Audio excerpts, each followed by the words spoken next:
పాము అంటే చాలామందికి భయం. ఎక్కడైనా పాము కనిపిస్తే చాలు భయంతో వణికిపోతారు. కొందరైతే వెంటాడి మరీ దాన్ని చంపేస్తారు. ఎందుకంటే పాము విషపూరితం కాబట్టి. కొన్ని పాములు కాటేస్తే నిమిషాల్లోనే ప్రాణాలు పోతాయి కాబట్టి. కానీ అంత డేంజరస్ పాములతో ఓ వైన్ తయారు చేస్తారని, ఆ వైన్ను ప్రజలు తాగుతారని మీకు తెలుసా? ఎస్, స్వయంగా పామును వైన్లో పులియబెట్టి తయారు చేసే స్నేక్ వైన్ చైనాలో చాలా ఫేమస్.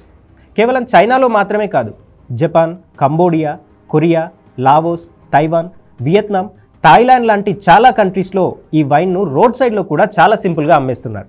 నిజానికి ఈ వైన్ ఇప్పుడు వాడుకలోకి వచ్చింది కాదు. 200 ఇయర్ BC నుంచి ఈ వైన్ అందుబాటులో ఉంది. చాలా దేశాల్లో ఇప్పటికీ దీన్ని ఓ ట్రెడిషనల్ డ్రింక్గా కన్సిడర్ చేస్తున్నారు. నార్మల్గా బియ్యం, గోధుమలు లాంటి ఇంగ్రీడియంట్స్ ఉపయోగించి వైన్ తయారు చేస్తారు. అలా తయారు చేసిన వైన్లో పాముని ప్రాణాలతో లేదంటే చనిపోయిన తర్వాత నానబెడతారు. అలా దాదాపు నెల రోజుల పాటు ఉంచిన తర్వాత ఆ వైన్ను బాటిల్స్లో నింపి అమ్మేస్తుంటారు. ఈ వైన్ తాగడం వల్ల మగవాళ్లకు సెక్సువల్ పవర్ పెరుగుతుంది అని డాక్టర్లు చెప్తున్నారు. మరి ఈ వైన్ తాగడం సేఫేనా అంటే చాలా దేశాల్లో శాస్త్రవేత్తలు సేఫ్ అని చెప్తున్నారు. పాములను వాడి చేస్తున్నారు కాబట్టి ఈ వైన్ తయారీలో ప్రతి స్టెప్ చాలా జాగ్రత్తగా చేస్తుంటారు. ఫస్ట్ బియ్యం లేదంటే గోధుమలతో వైన్ తయారు చేస్తారు. ఆ తర్వాత అదే వైన్లో బతికి ఉన్న పామును వేస్తారు. ఆ పాము బాటిల్లోనే వైన్ తాగి వామిట్ చేసుకుంటుంది.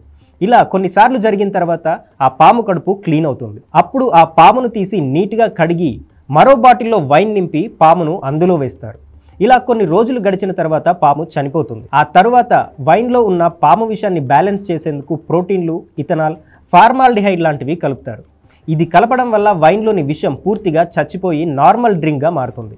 ఇందులో తయారయ్యే అనాల్జెసిక్ నొప్పిని తగ్గించేందుకు బాగా ఉపయోగపడుతుందని డాక్టర్లు చెప్తున్నారు.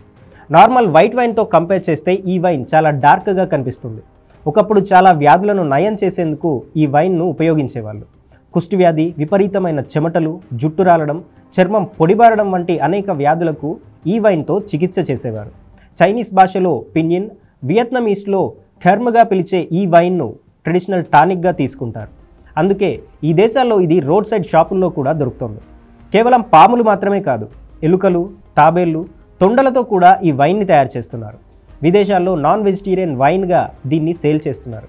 కేవలం వైన్ మాత్రమే కాదు, పాము రక్తాన్ని కూడా చాలా బ్యూటీ ప్రోడక్ట్స్లో ఉపయోగిస్తున్నారు. చర్మం డ్రై అవ్వకుండా ఉండేందుకు, మంచి గ్లో రావడానికి పాము రక్తంతో చేసిన చాలా ప్రోడక్ట్స్ని ఎప్పటి నుంచో వినియోగిస్తున్నారు.